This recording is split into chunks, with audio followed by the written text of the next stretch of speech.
Let's touch base with Siddharth Jain, Director, INOX Group, to talk about his business plan. Siddharth, it's great to have you on the show. Thanks very much for joining us on our 9th anniversary. We really appreciate your support and this relationship. Thank you so much for having us on the show, and congratulations to ET Now on the 9th anniversary. Thank you very much. The multiplex sector has seen major action from your peers in terms of acquisitions that they have taken on board on the kind of expansion plans that they've worked out. You have now chalked out an aggressive growth strategy for yourself as well. Tell us more about the capex and the timeline for the same. So, basically in the multiplex space, currently there are about 2,500 screens all across India, and we have about 500 screens out of that. All the other chains that currently exist, other than the top 4, are really small in terms of 30 to 40 screens each. So there really aren't too many inorganic opportunities available in the market today. So what we have chalked out is a very aggressive growth plan, primarily on the organic route. As you've rightly mentioned, we have about 700 new screens in the pipeline. And although we haven't had a lot of success in being able to deliver, 100 screens a year, which is what our aim is, but in the going forward, we definitely hope to target at least 100 screens a year. So maybe in the next 5 to 7 years, we should be able to add these 700 screens. In addition to this, we of course will be signing new screens every year, an additional 100, 150. So, in fact, we just completed a big milestone ourselves of 500 screens just last week. And, it took us 16 years to reach the target of the first 500 screens. And in fact, we are the fastest chain in India to reach the 500 screen target. So we have given a target to our team to achieve the next 500 screens in the next 5 years instead of 16 for the first 5. Okay. Siddharth, you have the option of raising equity for fund expansion as well. Are you adequately funded? What's the kind of level of cash that you have on your books? So we're definitely adequately funded. In fact, we have the lowest leverage in the entire cinema space on our balance sheet. And this expansion is going to happen over the next 5 years. And we have options of debt, equity, internal accruals. So we are definitely adequately funded.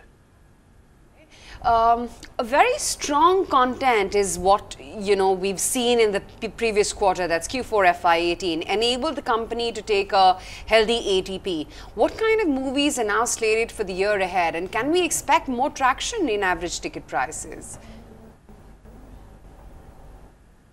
Well, I'm glad you asked, and it's a good day to discuss this because, we just completed the Race 3 weekend, which in fact has been calendar year 2018's biggest opener so far. It crossed 100 crores. So Salman Khan has stayed true to his word, and I think his past 4 or 5 films, all of them have crossed 100 crores in the opening weekend. And there's an extremely strong Bollywood lineup this year, whether it's with, upcoming Sanju with Ranbir Kapoor, Thugs of Hindustan with Amir, Zero with Shah Rukh, and a host of other movies, including English as well with Mission Impossible 6 and with the regional content with Robo 2. So I think FY19, we're going to have an extremely strong year with content. Analysts expect EBITDA margins of 17.5% in FY20. Given that your operational performance far exceeded expectations, do you think that this kind of margin growth is sustainable? Yes, I definitely do feel it is sustainable, and we are trying very hard to change the what we are giving to our consumers. Basically, in terms of a 7-star experience, we are focusing a lot more on luxury, service, and technology in order to give our patrons the finest movie watching experience possible. And by that means, we are able to earn more revenues not only in tickets, but in food and beverage and advertising as well. So I'm fairly confident that we should be able to achieve those EBITDA margins. And with an increase in the number of screens and ATP growth, how do you see footfall shaping up? You know, footfalls is primarily driven by the quality of content. And we do believe that the quality of content this year is going to be very strong. So we are very optimistic about crossing at least 60 million footfalls this year. Of course, nobody can predict what's actually going to happen on the movies, but based on our past experience, I think this should be a record year for us. So as long as content holds up, you know, we're there to deliver. And this year it sure is looking solid. Tell me about your continuous upgradation of your menu offerings in terms of F&B, which will eventually lead to an increased spend per head as well. So where is it that you see the F&B revenue contribution, and do you sense that there could be significant growth coming in the quarter ahead? So, you know, global average of F&B revenue towards ticket price is in the range of 50%. So half your ticket price is towards F&B revenue, whereas India has traditionally been at about 35%. You know, we hope to hit 40% this year, and going forward, our endeavor is definitely to reach 50%.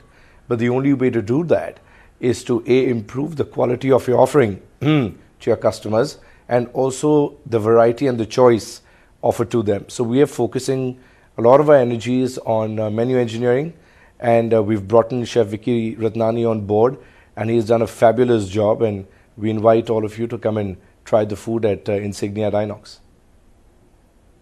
Yes, indeed. We visited that and it's been a lovely experience service-wise, so our compliments there.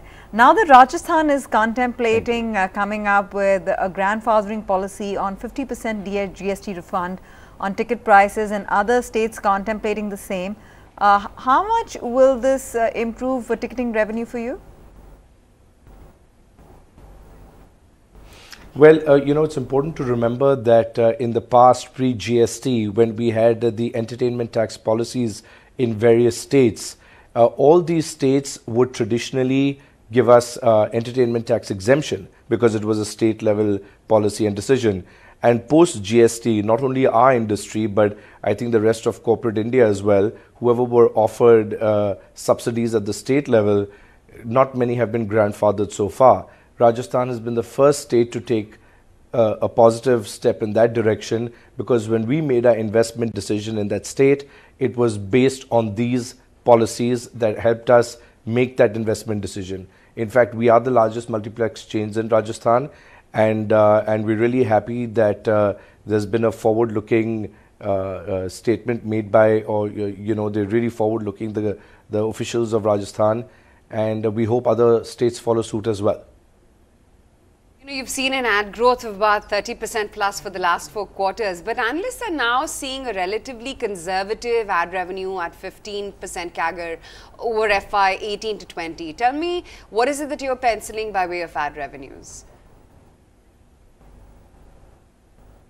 Well, we're clearly hoping to beat the analysts. You know, not in a position to really comment on by how much, but definitely to beat their estimates.